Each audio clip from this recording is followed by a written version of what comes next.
The US has launched a decisive and powerful wave of strikes on Houthi rebels in Yemen, President Donald Trump has said, citing the armed group's attack on shipping in the Red Sea as the reason. Funded by Iran, the Houthi thugs have fired missiles at US aircraft and targeted our troops and allies. Trump wrote on his Truth social media platform, adding that their privacy, violence, and terrorism had cost billions of dollars and put lives at risk. The Houthi-run health ministry said at least 31 people were killed and 101 others were injured in the strikes, a group which began targeting ships. In response to the Israeli-Hamas war in Gaza, said its force would respond to US strikes.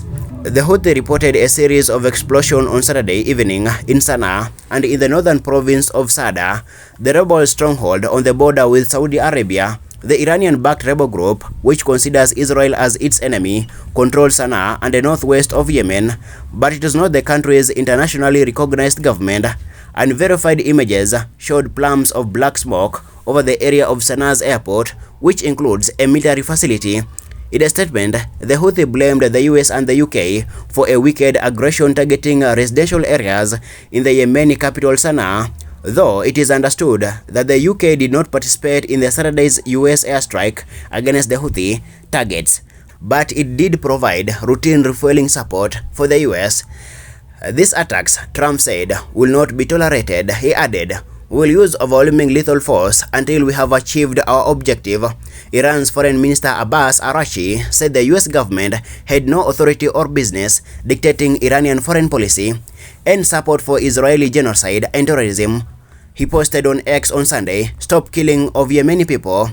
The Houthis have said they are acting in support of the Palestinians in the war between Israel and Hamas in Gaza, and have claimed, often falsely, that they are targeting ships only linked to Israel, the US or the UK. Since November 2023, the Houthis have targeted dozens of merchant vehicles with missiles, drones and small boats attack in the Red Sea and the Gulf of Aden. They have sunk 2 vessels, seized a third, and killed 4 crew members. The group has not been deterred by the deployment of Western warships to protect merchant vessels or by multiple rounds of US and British airstrikes on its military targets. Israel has also carried out airstrikes against the Houthis since July in retaliation for the 400 missiles and drones that the Israeli military said had been launched at the country from Yemen, most of which were shot down.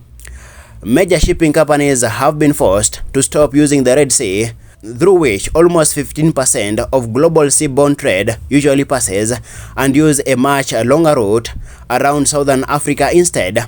Trump said it had been more than a year since a US flagged ship had sailed safely through the Suez Canal, which the Red Sea leads to, and 4 months since a US warship had been through the body of water between East Africa and the Arabian Peninsula. The Suez Canal is the quickest sea route between Asia and Europe and is particularly important in the importation of oil and liquefied natural gas.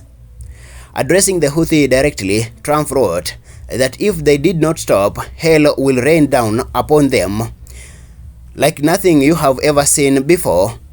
But the Houthis were unwavering in their response, saying the aggression would not waver their support for Palestinians. This aggression will not go without response, and our Yemeni armed forces are ready to answer escalation with further escalation, the group said. My name is Mahmoud Kamau, reporting from Nairobi.